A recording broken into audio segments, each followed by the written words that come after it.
Howdy, we're here at Waterwise Botanicals on Free Succulent Saturday, and it started out raining this morning. It was kind of crazy. Got a little bit scared, but people showed up with their umbrellas, and I see a lot of kids with rubber boots. And man, if you want to jump in puddles, this is the rubber boot place capital of the world today. I guess the pond is even a big puddle. But I wanted to talk about some plants today and answer any questions that folks might have. But you know, it seems like we're coming into some tough times. Sometimes people wonder if there's going to be groceries in the store that you can buy. Well, you know, I think about that and I started thinking, well, what if it got really, really bad? What could I eat? Well, let's talk about a few plants that are plants that can be grown in your garden at home that you can eat. One of the first ones may surprise you, and that's daylilies. Did you know that daylilies are edible? Some parts of them are. The flowers are edible. Now, this isn't quite open because they're really not supposed to be blooming this time of year, but here's a daylily flower. They're star-shaped, very colorful, and if you simply pick out the pollen out of the center, it won't make you sneeze, and then you can actually float. Bless you. You can float the flowers in your fruit punch bowl. And now you have these beautiful tropical looking flowers in the fruit punch bowl. And they're quite delicious. Put them in a salad. So here's one plant that you can eat that you can grow in your garden. Now I will tell you that the yellow flowers don't taste like lemon. And the orange flowers don't taste like orange. But many parts are edible. Now maybe some of you folks go back long enough and other folks don't, but there used to be a guy named Euell Gibbons, and Euell Gibbons said he was a naturalist, and he would do a commercial on TV and say, did you ever eat a pine tree? Many parts are edible. Well, when he passed away, they asked me to write his eulogy, and so I wrote this for Euell Gibbons.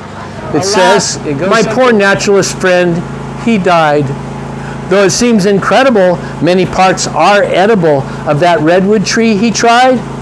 Though the towering tree looked like lunch at first sight, it turned out that its bark was worse than his bite. And the root on it has kind of like corky tuberous roots.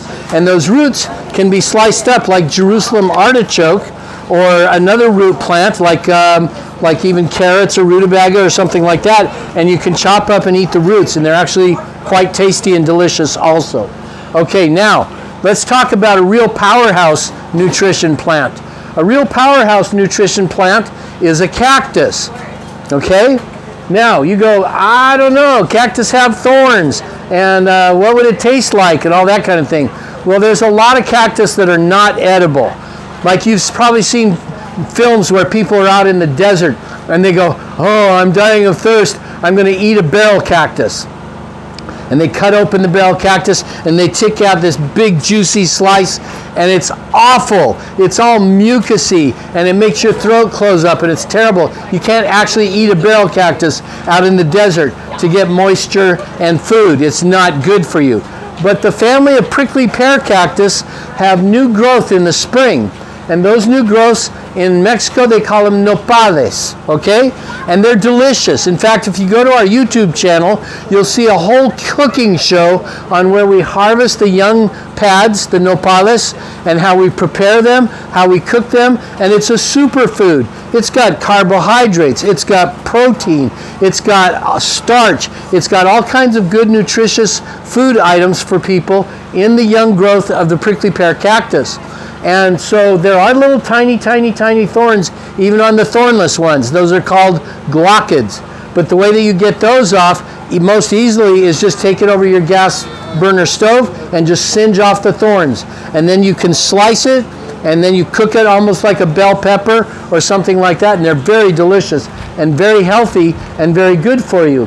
And this is a really special variety. This is a new introduction to people by us. And this one is called Opuntia alesiana. And Opuntia alesiana is not like those big 8-foot, 10-foot tall Nopales cactus that grow up the side of your fence and knock the fence over. This stays really nice and about this high and about that wide, and it produces about 3 or 4 times as many nopales as what you would get off of the original plants that people are used to harvesting it off of. The other thing that's very special about this variety is it's cold hardy, almost down to 0. So when we talk about the other nopales, thornless prickly pear cactus, people can only grow it and eat it here in Southern California, but it can't take the cold anywhere else. So this is a very, very special plant if you live in northern Texas or southern Utah or northern Arizona where it gets very cold, but you want to be able to harvest Nopales cactus for the purpose of eating. Now, a lot of people these days are like doomsday preppers, right? And they're going, yeah, I've got all of my freeze-dried food purchased, and it's in my hiding spot and stuff like that. Well, I don't know about that, but, you know, I think if things get really bad, I'll just eat my way through the nursery here, okay? Now, another gift of the Nopales cactus, of the prickly pears, is the fruit. And so these fruits ripen and turn red, and it's very juicy. It's like a berry. It does have hard, thick seeds on the inside, which we cut out, but you can still get and harvest this really delicious, fruity, red, juicy fruit off the outside of it. So that's another thing you can eat. Now, how many of you people here are an elephant? No elephants today? It's too bad, because you could eat the elephant's food bush. Now, this is called elephant's food plant or elephant's food bush because they grow in Africa, and this is actually a lovely, delicious, favored food of elephants in Africa, okay? They'll come to this big side of a mountain where it's growing all over it, and the elephants will just come in there and they'll gorge themselves, and they'll eat, and they'll trample, and they'll eat until they're so full they can't eat any more, and then they load the rest up into their trunks and drive home. That's an elephant joke. Okay. But the leaves on this plant are edible. They're a little tart, but kids love tart and sour. So the leaves on these elephant foods bush are edible also. I have a whole mountain full of these. So if y'all are starving and the shelves are bare in the grocery stores, you can come on out here and we'll eat elephant's food bushes together. That anybody has about anything that has to do with plants. I hope you don't ask me a question about daffodils, because I hate daffodils. I don't like their personality. I don't get along with them, and that's because they're just too narcissistic. Okay, any questions about your garden, your plants, your pruning, anything? Yes? I do. Yeah. I live at the coast in Carlsbad. Okay.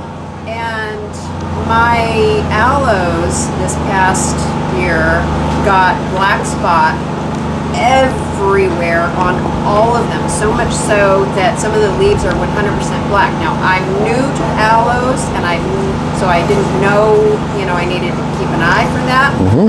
And I have a spray fungicide. Is that the best I can do at this point? Okay, so this young lady here lives in Carlsbad.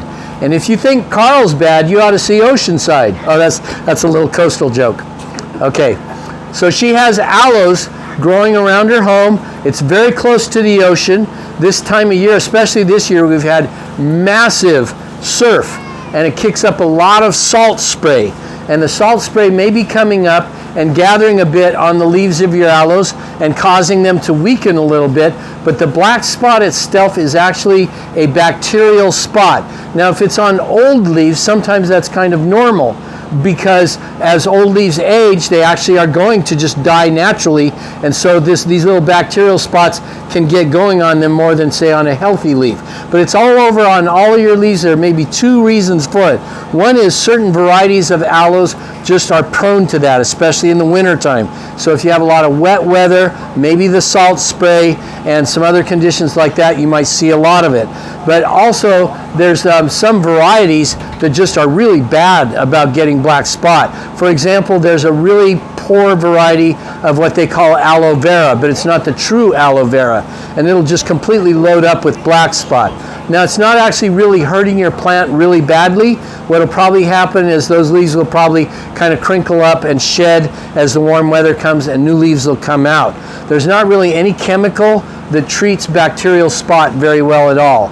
So you might just see if you get through it, or you might give consideration to selecting some of the varieties that are not prone to getting it when the next year comes. For example, we have a beautiful aloe that's called Aloe striata hybrid.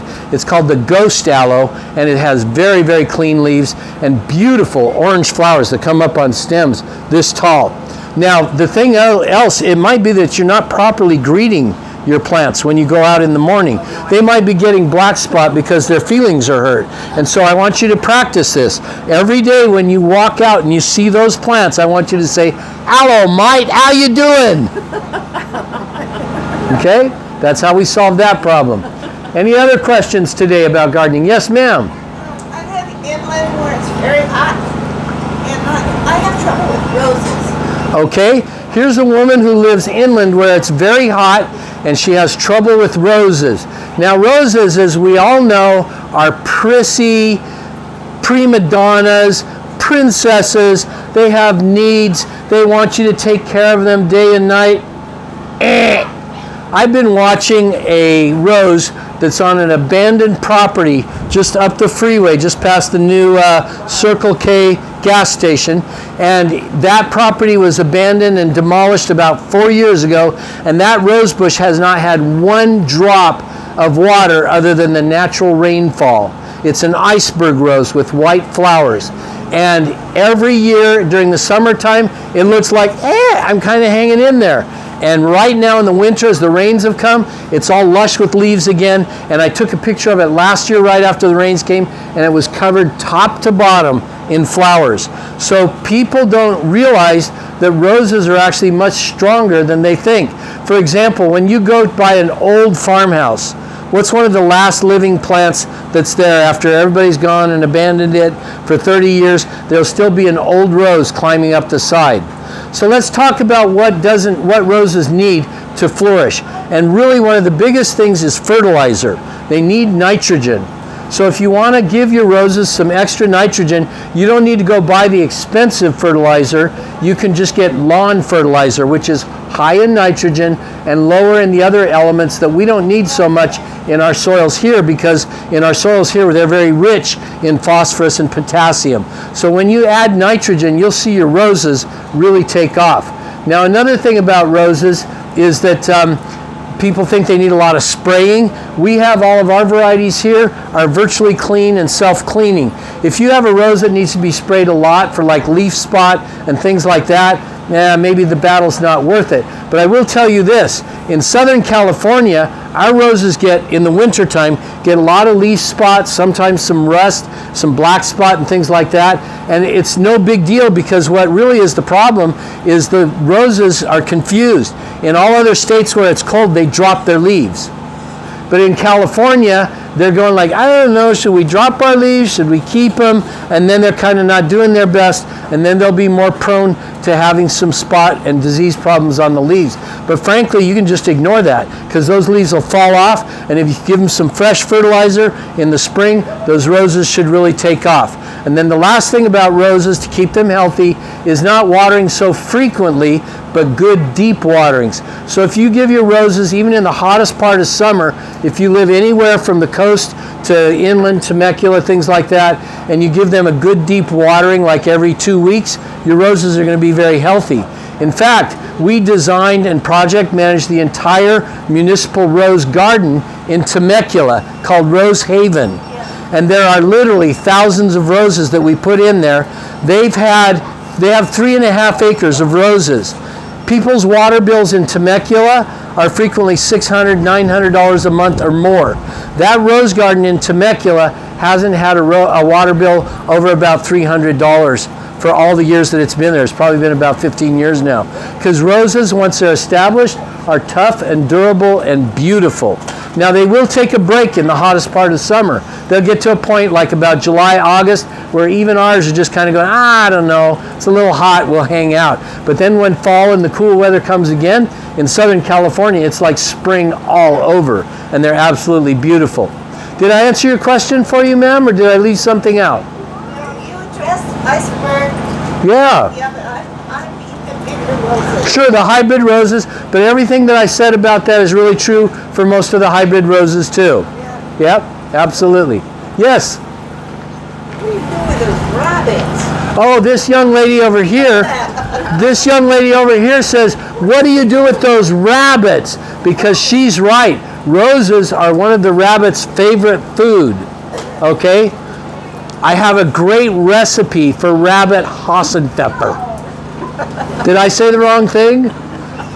Okay, so if you're not inclined to harvest your rabbits and make stew out of them, then one thing that we recommend a lot of times, because they're really the hardest on young rose plants, so you can actually make a chicken wire collar around them and protect them for the first 9 months or to a year. And once they become mature, I don't know what it is, maybe the flavor changes and the rabbits lay off of them. But yeah, young roses and new rose leaves and stuff with rabbits, and they won't just munch on them a little bit. They'll keep eating and chewing and nibbling and eating and chewing and nibbling until they die, okay? Now, down here we have rabbits and we have problems with them.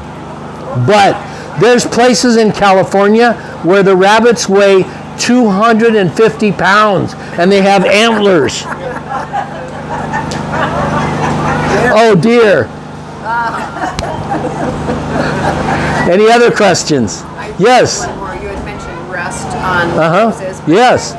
Mine also, the ones with black spot, also have rust. Yeah. So the young lady here again said, she was asking me again about the rust that's on the leaves of roses. You know, a lot of people get all nutsy about that, and you're spraying and everything with fungicides and things like that. You can do that, but nobody likes to be spraying a lot. So like I said, in Southern California, just ignore it, because the leaves are going to drop off. Give them nice fresh fertilizing for the spring. You'll have beautiful healthy leaves and nobody gets hurt. What kind of fertilizer? Again, nitrogen high, so the cheapest, you know, they tell you to buy rose food, right? And then they tell you to buy tomato food, and they tell you to buy all these vegetable food, orchid food, cactus food. Well, that's like to you guys if I said, you know what, I know you like breathing, so I want you to buy South American air, and I want you to buy British air, and I want you to buy New England air. It's all the same. They're nutrients. They're the same things. Phosphorus, potassium, and nitrogen. And so the most economic fertilizer to purchase is simply lawn fertilizer. It's higher in nitrogen, and our soils are already rich in potassium and phosphorus, and so you don't need to spend money on that. You don't need to add it so much, and your plants will just absolutely thrive. Includes azaleas. Oh, hi. She says, and that includes azaleas. Yes, it does include azaleas, but with azaleas, we do have a problem in Southern California, and that problem is our water is high in salts, and so that's always part of the battle. Azaleas, gardenias, hydrangeas, it's just really hard to keep them well and keep them going, because our salts actually block the nutrients from getting into those plants, and they just don't like it very much. So that's some of where your battle is. I've seen yellow azaleas, yellow gardenias, and you can put fertilizer on them like crazy and nothing ever happens because they can't actually absorb it. So what do? You get a cactus. Oh, or keep Yep. them in a... Yeah, it helps sometimes in a pot because it leaches out the water a little bit, but you know, it's in our water. Our water is salty. Yeah. Any other questions? All right, well, I'm glad everybody all came today. You guys braved the weather. It looks like we've got some more rain coming in. Now, I'm not going to complain about the rain because our water bill here is... And so it's really nice to have the rain falling down for free. It's like I pulled the weather handle on the slot machine and got a month's worth of rain. It's great. Thank you guys so much for coming, and have a great day.